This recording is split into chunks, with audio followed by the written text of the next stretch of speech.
Assalamualaikum warahmatullahi wabarakatuh. Saya Rian Anggra Putra dengan ujung NIM 047. Baiklah, saya di sini ingin menjelaskan apa itu sistem pengendalian manajemen dalam sektor publik. Oke, baiklah, sebelum saya menjelaskan, kita masuk ke pendahuluan terlebih dahulu. Sistem pengendalian manajemen atau SPM memiliki peran vital dalam memastikan efisiensi dan efektivitas dalam sektor publik. Melalui strategi yang tepat, sistem pengendalian manajemen dapat membantu organisasi mencapai tujuan yang ditetapkan. Oke lah, kita masuk ke definisi sistem pengendalian manajemen. Sistem pengendalian manajemen dalam sektor publik merupakan suatu sistem yang bertujuan untuk menentukan strategi yang diterapkan dan upaya mencapai tujuan organisasi melalui fungsi-fungsi tertentu. Fokus sistem utama ini di sektor publik adalah bagaimana menerapkan strategi organisasi secara efektif. Proses sistem pengendalian manajemen di sektor publik melalui penempatan tujuan, penyusunan strategi, perencanaan strategis, penganggaran, pelaksanaan anggaran, evaluasi, serta pengendalian strategis yang berkaitan dengan lingkungan dinamis. Sistem ini menjadi penting bagi keberlangsungan pelayanan organisasi di sektor publik karena memerlukan struktur organisasi yang sesuai dengan desain sistem pengendalian. Pengendalian manajemen di sektor publik juga mencakup aspek perilaku seperti budaya organisasi, gaya manajemen, dan gaya komunikasi. Tujuan utamanya adalah mencapai keselarasan antara tujuan individu dan tujuan organisasi. Goal Congress atau Gong Congress, baik melalui pengendalian formal, sistem aturan, reward and punishment maupun informal. Karakteristik sistem pengendalian manajemen dalam sektor publik.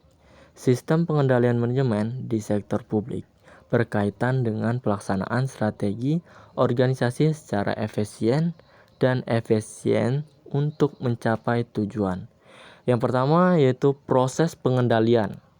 Proses ini terdiri dari penerapan tujuan, penyusunan strategi, perencanaan strategis, penganggaran, pelaksanaan anggaran, dan evaluasi. Yang kedua adanya elemen proses pengendalian. Dalam suatu sistem pengendalian, minimal terdapat 4 elemen proses pengendalian seperti detektor atau sensor untuk mengidentifikasi masalah. Yang ketiga, adanya peran manajemen. Manajemen diperlukan untuk menyelesaikan permasalahan yang tidak sistematis dan memainkan peran penting dalam menghadapi situasi yang tidak umum. Komponen utama sistem pengendalian manajemen. Komponen utama sistem pengendalian manajemen di sektor publik. Dalam sektor publik memiliki beberapa komponen utama yang penting untuk memastikan efektivitas dan keberlangsungan organisasi. Yang pertama yaitu penetapan tujuan atau object setting. Tahap awal dalam proses pengendalian manajemen di sektor publik adalah penetapan tujuan organisasi. Hal ini penting untuk mencapai keselarasan antara tujuan individu dan tujuan organisasi. Yang kedua adanya perumusan strategi. Perumusan strategi merupakan langkah-langkah untuk menentukan bagaimana organisasi akan menggunakan sumber daya yang dimiliki untuk mencapai tujuan yang telah ditetapkan. Yang ketiga yaitu perencanaan strategik. Strategic planning atau proses penentuan program-program aktivitas atau proyek yang akan dilaksanakan oleh organisasi serta alokasi sumber daya yang dibutuhkan. Yang keempat yaitu penganggaran atau budgeting atau melibatkan alokasi dana sesuai dengan rencana strategis yang telah dibuat. Yang kelima yaitu operasional atau pelaksanaan anggaran.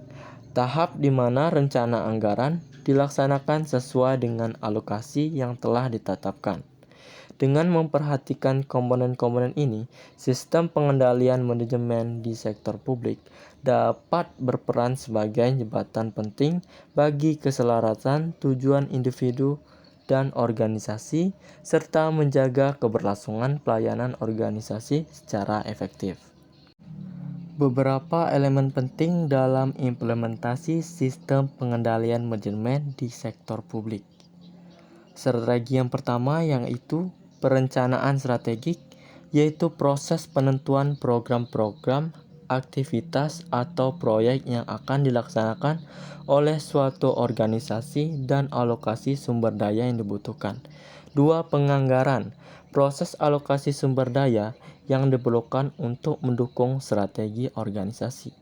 Pengendalian manajemen diharapkan dapat menciptakan keselarasan antara tujuan individu dan tujuan organisasi, baik melalui pengendalian formal, sistem aturan, reward and punishment, maupun informal atau kultur organisasi, gaya manajemen, dan gaya komunikasi. Dengan demikian, implementasi sistem pengendalian manajemen di sektor publik merupakan langkah krusial untuk memastikan efektivitas dan efisiensi dalam mencapai tujuan organisasi serta menjaga keberlangsungan pelayanan publik. Pengukuran kinerja dalam sistem pengendalian manajemen.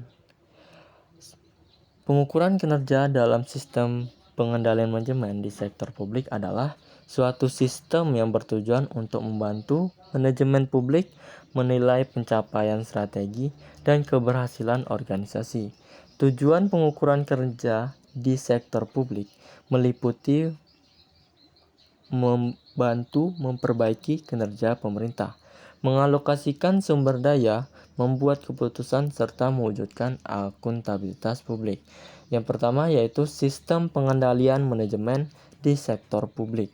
Meliputi proses seperti penetapan tujuan, pengendalian formal dan informal, evaluasi kerja, dan pengendalian strategis. Yang kedua yaitu pengukuran kinerja pegawai dalam organisasi merupakan aspek penting dalam pengelolaan sumber daya manusia.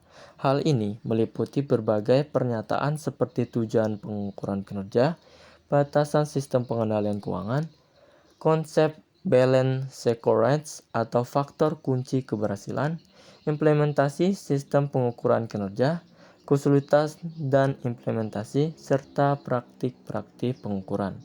Yang ketiga, dalam sektor publik. Pengukuran kinerja sangatlah penting untuk menilai akuntabilitas organisasi dan manajer dalam mengajarkan pelayanan publik yang lebih baik. Pengukuran ini dapat berupa kinerja keuangan, finansial, dan non-keuangan, dan non-finansial. Tujuannya adalah membantu memperbaiki kinerja pemerintah, memastikan pemahaman para pelaksana terhadap ukuran penilaian, serta menjadi alat komunikasi antara bawahan dan pimpinan untuk memperbaiki kinerja organisasi. Kendalaan implementasi sistem pengendalian manajemen di sektor publik. Perumusan strategi dan perencanaan strategi membantu dalam merumuskan strategi dan efektif dan perencanaan yang tepat untuk mencapai tujuan organisasi. Yang pertama yaitu strategi pengendalian. Tantangan terkait dengan pengaruh lingkungan yang dinamis dan kemampuan organisasi untuk menyesuaikan strategi dengan perkembangan yang ada. 2. Aspek perilaku. Masalah perilaku seperti kurangnya kesetaraan, tujuan individu dengan tujuan organisasi yang dapat menghambat efektivitas sistem pengendalian manajemen. 3. Pemasalahan dan manajemen risiko. Implementasi manajemen risiko yang sulit di sektor publik memerlukan pemahaman yang mendalam dan kemampuan organisasi untuk merespon risiko dengan tepat. 4. Kesesuaian dengan sistem akuntasi pemerintah. Tantangan dalam memastikan kesesuaian dengan standar akuntasi pemerintah menyebabkan informasi yang memadai, kepatuhan terhadap regulasi, dan efektivitas sistem pengendalian internal. Dalam konteks ini, penting bagi organisasi publik untuk mengidentifikasi, mengatasi, memperbaiki kendala-kendala tersebut guna meningkatkan efisiensi sistem pengendalian manajemen mereka. Manfaat sistem pengendalian manajemen sektor publik. Yang pertama yaitu pengendalian manajemen strategik. Sistem pengendalian manajemen membantu dalam mengendalikan strategik yang berkaitan dengan mempengaruhi lingkungan dinamis. Ini memungkinkan organisasi untuk menentukan apakah strategi organisasi masih cocok dengan perubahan yang ada. Yang kedua yaitu mengendalikan manajemen operasional. Sistem pengendalian manajemen membantu dalam pelaksanaan sistem pengendalian termasuk penganggaran, perorganisasian, pelaporan, akuntansi, dan pertanggungjawaban. Yang ketiga yaitu pengendalian manajemen internal. Sistem pengendalian manajemen membantu dalam mengendalikan masalah internal organisasi seperti perilaku karyawan, kinerja, dan kondisi kerja. Yang keempat yaitu pengendalian manajemen eksternal. Sistem pengendalian manajemen membantu dalam mengendalikan masalah organisasi eksternal seperti hubungan dengan pelanggan, pemasok, dan komunitas. 5. Pengendalian manajemen informal. Sistem pengendalian manajemen membantu dalam mengendalikan pada tingkat informasi seperti kultur organisasi, gaya manajemen, dan gaya komunikasi. Kesimpulan dari PowerPoint saya hari ini yaitu sistem pengendalian manajemen memiliki peran krusial dalam mencapai tujuan organisasi di sektor publik melalui strategi yang tepat. Sumber pengendalian manajemen dapat membantu menciptakan kinerja yang efisien dan efektif. Terima kasih, baiklah itu dari saya. Saya Kari, wassalamualaikum warahmatullahi wabarakatuh.